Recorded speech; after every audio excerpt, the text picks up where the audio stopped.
시간이 있으시다면 구독을, 여유가 있으시다면 좋아요를 눌러주세요. 아무리 친해도 이런 고민은 말하지 마세요. 삶을 살아가다 보면 내 주위에는 많고 다양한 사람들이 생깁니다. 학교에서 만난 친구, 직장에서 만난 동료, 취미 생활을 하다가 만난 사람들까지 각색의 사람들을 만나죠. 하지만 동시에 주변 사람들을 잃습니다. 처음에는 한없이 갈 것처럼 관계를 가지다가 여러 가지 이유로 사람들과 멀어집니다. 만남이 있으면 헤어짐이 있는 건 당연한 이치니까요.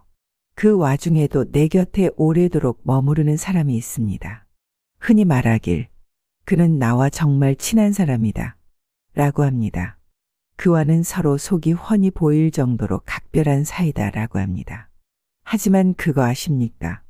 아무리 친해도 아무리 가까워도 해서는 안 될 고민 상담이 있습니다. 꼭 해야 된다면 달에 한 번 정도만 추천합니다. 물론 고민이라는 것이 자기 혼자만 끙끙 앓고 있으면 절대 안 됩니다. 끙끙 앓아서 생기는 우울증과 불안이 오히려 자기 자신을 파괴시키는 법이니 말입니다.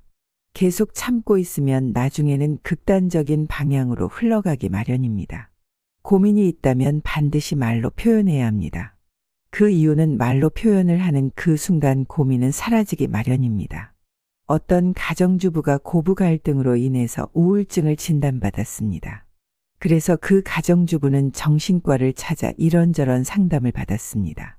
근데 딱히 특별한 대답이나 처방을 하지 않았는데도 그 가정주부는 언제 우울증이 걸렸냐는 듯이 환한 미소로 이야기를 계속하고 있었습니다.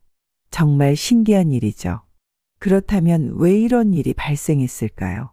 그 가정주부가 가장 필요로 했던 것은 자신의 고민을 털어놓을 사람이었던 것이었습니다. 말로 표현을 하는 순간 그 가정주부의 고민은 더 이상 고민이 아니었던 것이었습니다. 우울증도 더 이상 발생하지 않았던 것이죠. 이처럼 고민은 반드시 말로 뱉어내야 합니다. 하지만 어떤 고민이든지 말로 뱉어내야 하는 것은 아닙니다. 아무리 친해도 이런 고민은 하지 말아야 합니다. 첫째, 험담입니다. 어떤 대상이 짜증나서 그 대상을 험담하거나 부정적인 경험을 타인에게 말하는 것은 되도록 삼가야 합니다.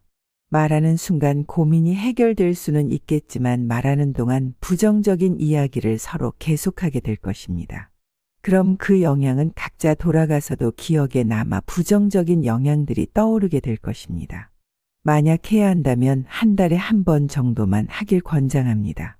만날 때마다 같은 이야기를 계속 반복한다면 결국 당신과 이야기를 하고 싶은 사람은 없어질 것입니다. 둘째, 자기 비하입니다.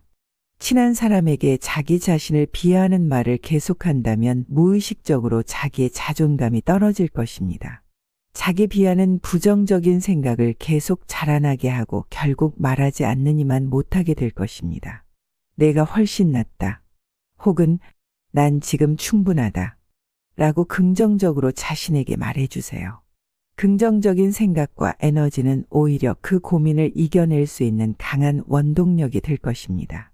앞서 말씀드린 저 두 가지는 반드시 지키도록 해보십시오. 무슨 일이 있어도 내 편인 사람이라도 계속 저렇게 부정적인 언어들만 오고 간다면 무조건 내 편이 되어야 할 순간에는 정작 나를 외면할 것입니다. 그럼에도 불구하고 고민이 있다면 혼자 가지고 있지 마세요.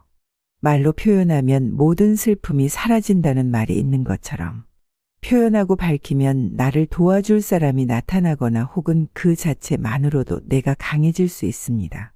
고민이 있다면 되도록 빨리 털어버리고 힘든 세상 강인하게 살아나가 보세요. 아무리 친해도 이런 고민은 말하지 마세요. 삶을 살아가다 보면 내 주위에는 많고 다양한 사람들이 생깁니다. 학교에서 만난 친구, 직장에서 만난 동료, 취미 생활을 하다가 만난 사람들까지 각색의 사람들을 만나죠. 하지만 동시에 주변 사람들을 잃습니다. 처음에는 한없이 갈 것처럼 관계를 가지다가 여러 가지 이유로 사람들과 멀어집니다.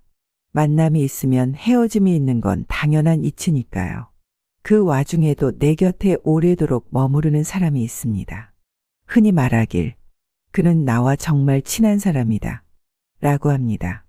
그와는 서로 속이 훤히 보일 정도로 각별한 사이다라고 합니다. 하지만 그거 아십니까? 아무리 친해도 아무리 가까워도 해서는 안 될 고민 상담이 있습니다. 꼭 해야 된다면 달에 한 번 정도만 추천합니다. 물론 고민이라는 것이 자기 혼자만 끙끙 앓고 있으면 절대 안 됩니다. 끙끙 앓아서 생기는 우울증과 불안이 오히려 자기 자신을 파괴시키는 법이니 말입니다. 계속 참고 있으면 나중에는 극단적인 방향으로 흘러가기 마련입니다. 고민이 있다면 반드시 말로 표현해야 합니다. 그 이유는 말로 표현을 하는 그 순간 고민은 사라지기 마련입니다.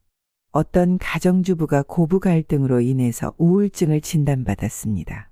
그래서 그 가정주부는 정신과를 찾아 이런저런 상담을 받았습니다. 근데 딱히 특별한 대답이나 처방을 하지 않았는데도 그 가정주부는 언제 우울증이 걸렸냐는 듯이 환한 미소로 이야기를 계속하고 있었습니다. 정말 신기한 일이죠. 그렇다면 왜 이런 일이 발생했을까요? 그 가정주부가 가장 필요로 했던 것은 자신의 고민을 털어놓을 사람이었던 것이었습니다. 말로 표현을 하는 순간 그 가정주부의 고민은 더 이상 고민이 아니었던 것이었습니다. 우울증도 더 이상 발생하지 않았던 것이죠. 이처럼 고민은 반드시 말로 뱉어내야 합니다.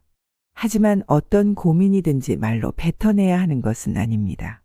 아무리 친해도 이런 고민은 하지 말아야 합니다. 첫째, 험담입니다. 어떤 대상이 짜증나서 그 대상을 험담하거나 부정적인 경험을 타인에게 말하는 것은 되도록 삼가야 합니다. 말하는 순간 고민이 해결될 수는 있겠지만 말하는 동안 부정적인 이야기를 서로 계속하게 될 것입니다.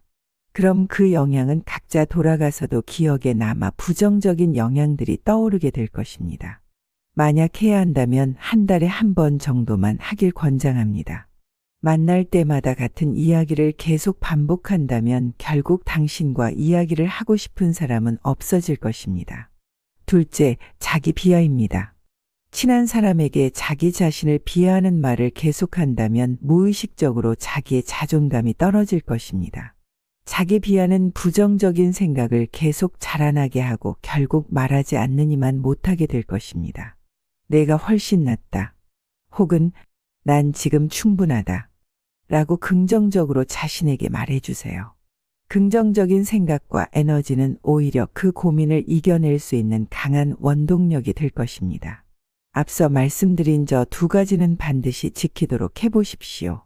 무슨 일이 있어도 내 편인 사람이라도 계속 저렇게 부정적인 언어들만 오고 간다면 무조건 내 편이 되어야 할 순간에는 정작 나를 외면할 것입니다. 그럼에도 불구하고 고민이 있다면 혼자 가지고 있지 마세요. 말로 표현하면 모든 슬픔이 사라진다는 말이 있는 것처럼 표현하고 밝히면 나를 도와줄 사람이 나타나거나 혹은 그 자체만으로도 내가 강해질 수 있습니다. 고민이 있다면 되도록 빨리 털어버리고 힘든 세상 강인하게 살아나가 보세요.